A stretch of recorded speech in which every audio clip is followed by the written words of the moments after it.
pathetic. At least that's what Omni-Man would say. There's been memes about the Mortal Kombat DLC characters. Honestly, why the hell is Omni-Man not the featured player in the combat pack? Because it's Homelander. And I know The Boys is a more popular show, but Homelander is nowhere near as powerful as Omni-Man. I mean, Omni-Man can fly into space. He can survive the vacuum of space. As powerful as Homelander is, I don't think he can do that. I'm not sure. I haven't watched enough of the show to really know. I mean, I know he's basically like that version, like that show's version of a mix between Superman and Captain America. So. Well, yeah. And I know people, oh gosh, there's so many people who are just like, this is a more honest representation of what Captain America would have really been like. And I'm like, these are fictional characters, right? Mm-hmm. This is what Captain America would have really been like. That's like me saying, this is what Garfield would be more like in real life than what Garfield actually is like shown. And then and then just picking up an orange cat. Yeah, be like Vega. Yeah. Be like us picking up Vega. Be like, this is a more accurate representation of what Garfield would be like. It's like, Garfield's not real, right? Yeah. So it's weird how people make parallels like that. Mm-hmm. So stupid. It's like they have no grasp on reality. Yeah, but they have no grasp on fiction, apparently. Well, yeah, or they can't discern what is fact and what is fiction. It's like if it doesn't mimic reality, it's not good fiction in their minds. Yeah, so but it's not. But it's not reality. Reality. It's how they perceive reality. Because keep in mind, there are people out there who believe the Earth is flat. Yeah, true. And reality for them is like, I guarantee you, flat earthers watch Invincible and they see that Earth is a globe, and they're like, this show's fucking stupid. This show's not realistic at all. I don't understand what people. Yeah, so that's what I imagine. So, anyway, we have the Invincible Season 2 official trailer. We're gonna get this queued up here. We're gonna give it a watch. We're gonna see what kind of hell this season's gonna put us through. Because last season, oh boy, we had some real gut punches on like how powerful Omni-Man is and just how uncaring he is about how human life matters. Mm-hmm. But anyway, here we go. We all remember that day. For some, the pain will never fade. When I was a kid, I always wanted to be my dad. What if that happens? What if I become him and I don't even know it? I need to do more. I can save lives. Put me back out there. Mark isn't like other Viltrumites. He's a good guy. Dinner tonight. Go save the world, Invincible. You're way too good for me! Who are you? I call me the Shapesmith. Ow. There's an infinite number of dimensions, and I was born with the ability to access all of them. Shut it down, or I take it down. Make us. You have no idea how much I wanted you to say that. That reminds me of Spider-Man right there. Yes. Yeah, very much so. They make you dangerous. Make him pay for what he did to your world. The last 20 years of my life have been a lie. You want this back? Come and get it. Wrong choice, asshole. I need revenge. Wait, it was That was fighting. Arrogant. Yeah, it's the Immortal. Yeah. Just like your father. People of Earth, the more you resist, the worse this gets. Excuse me? Oh, wait. And if you think you can stop us, don't forget, I'm... The fuck? I wonder if that's somebody who created like an AI version of him to say that or something. Maybe.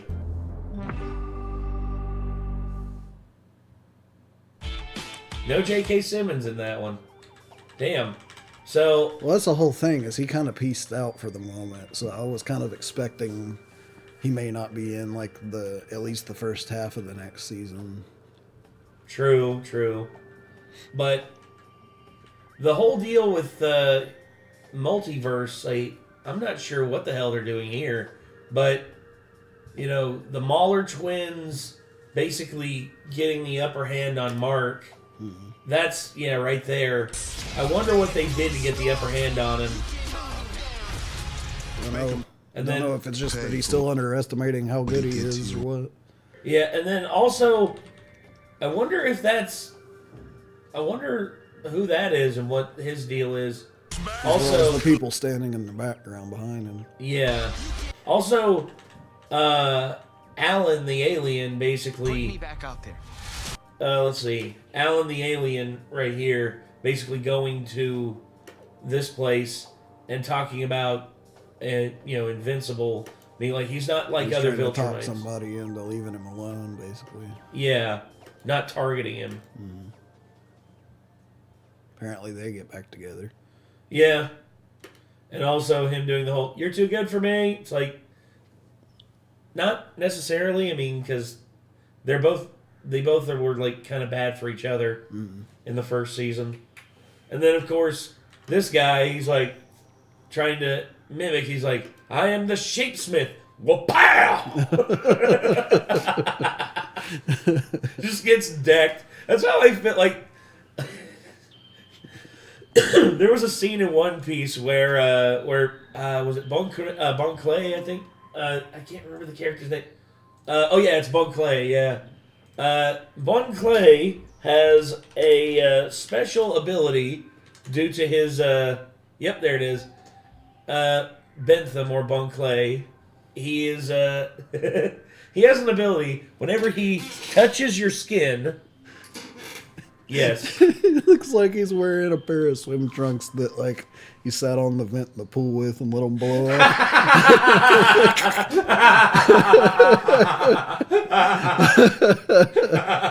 Like, what the fuck? I can't believe it. Look at that. You're right.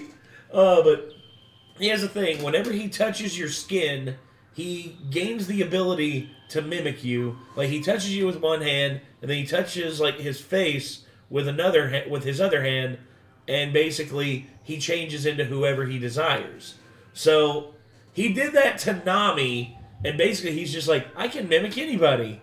Like, their face, their voice, changes into Nami, and, like, even their body, and then, like, starts to strip, and then everyone's just like, whoa! And then all of a sudden, Nami comes in and, like, starts smacking everybody, and she's like, you stop it right now!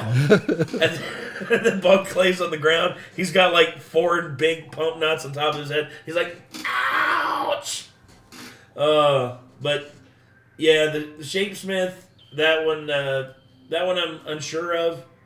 Not sure if he's a full villain. This guy with the multiverse thing, I'm wondering if there's a multiverse where Invincible does become like his dad. Probably. I think that's what we maybe could saw. be it, yeah. There could be like some shoot. The game that starts with an I that's made by the Mortal Kombat guys. Injustice. Injustice, yeah, there could be like some Injustice shit. Yeah, where it's the Justice Lords going on. And then, of course, the line here is like...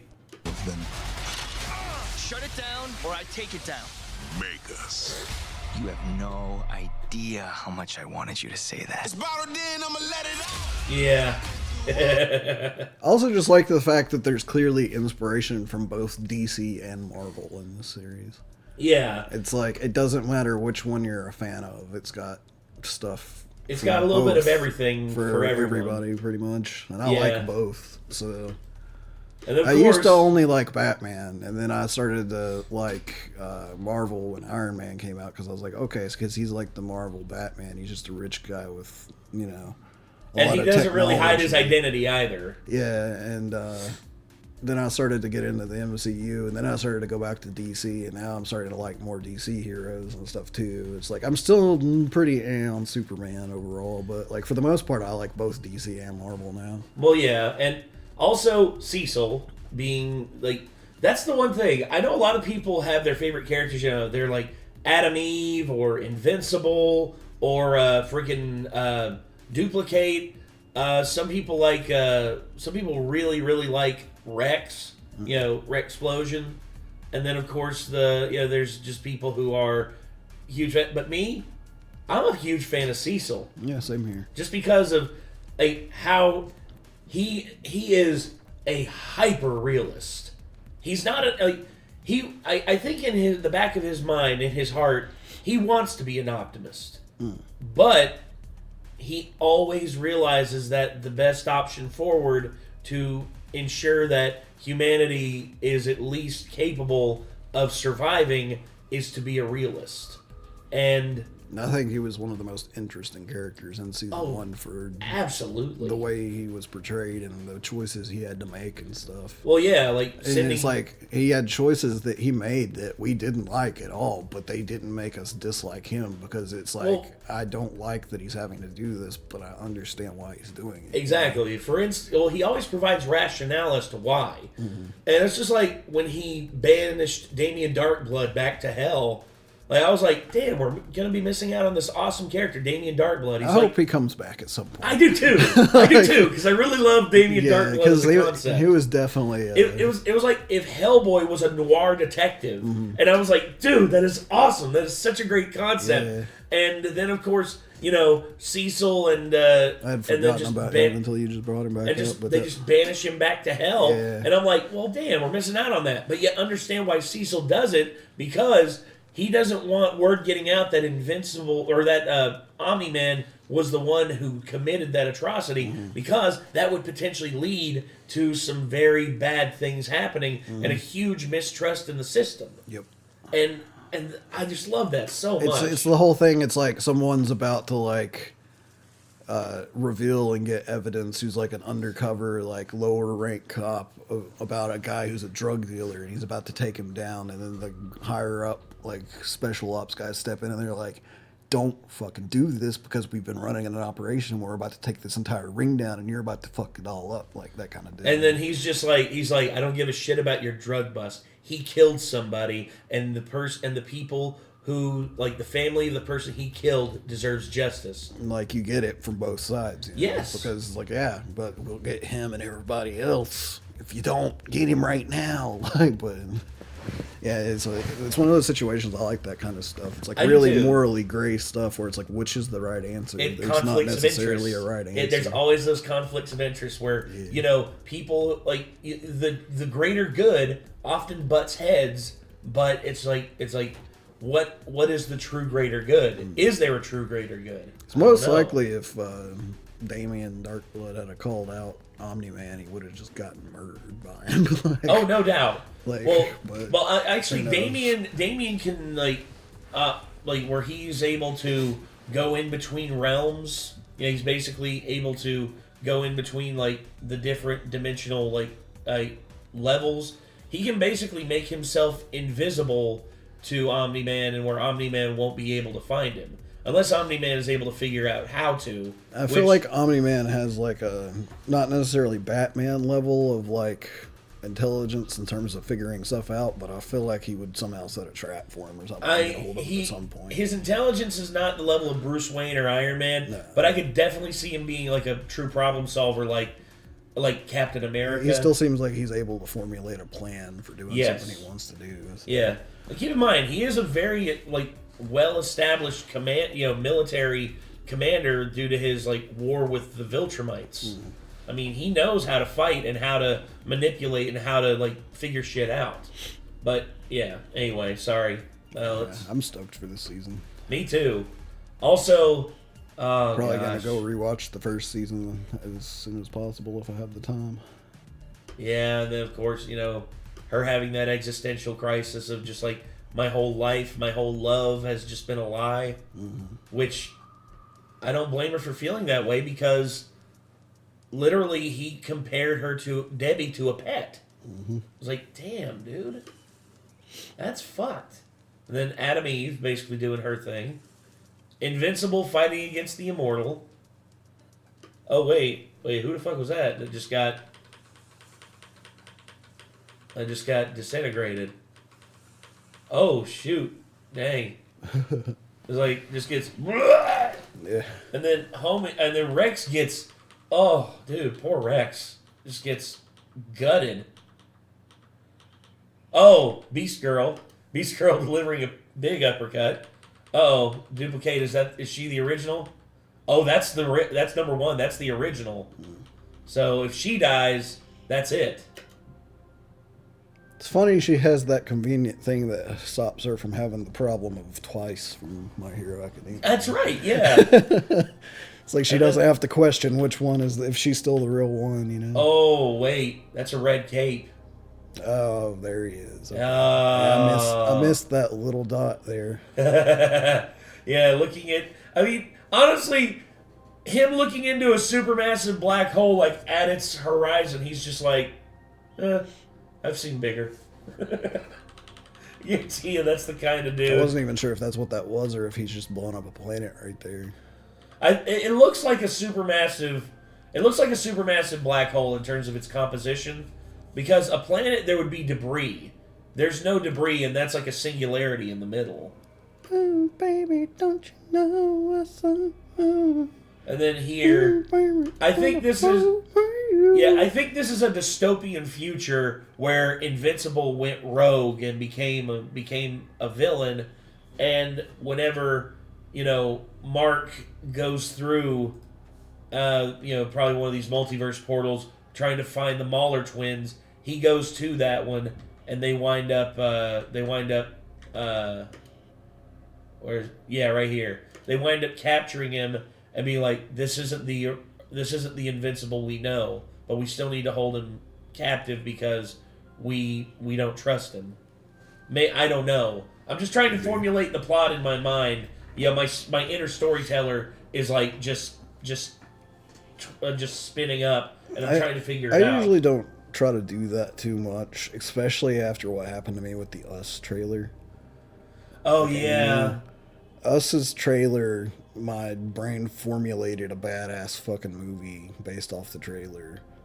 And then when I went and saw it, I was like, that was not even close to what the trailer made me think it was going to be. Yeah. And it was really disappointing. Well, I'm not trying to figure it out. I'm not trying to figure out everything. Yeah. I'm just trying to come up with I'm just kind of like, okay, like if this thing happens, but like outside of that, I try not to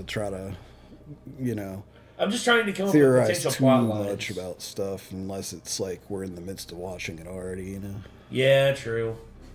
But anyway, that was Invincible Season 2. We spent 18 minutes talking about this thing, so... Because we're stoked about it. Of course we are. And plus, if you all want to see our reaction to Season 1, there will actually be a link somewhere down there. Probably on the screen, probably over my face, or Nick's face, or somewhere. Yeah, if you haven't seen that, you definitely got to go see like our reaction to like the freaking train bit and stuff like that. Oh my god, dude! and in the first episode, the ending of the first episode, has one of the, for us, just like, what the hell? Are you serious? Apparently, I finally talked Chance into watching it, by the way. What did he think? I finally watched some of it. He hasn't got all the way through it, but he watched more than the first episode by himself without me. And I was just like, finally, you watched something I told you to watch. Finally! He's like, I get into stuff you recommend to me all the time. And I was like, not nearly as much as the things that I recommend to you that you'd never touch. Yeah. It's like, dude, for every 100 shows I recommend with music, you watch like 3. I'm like, yeah, but it takes you 3 minutes to listen to a song I send you. Like, I can't ever get you to watch like stuff that's going to take you 30 minutes or more. Yeah. I was like, fair. Oh, God. So, all right. Anyway, Invincible Season 2. We're hyped for it. Whenever it comes out, we'll be there. And until next time, everybody. Signing off, I'm Nate. I am Nick. Y'all be good people. Take care. Peace.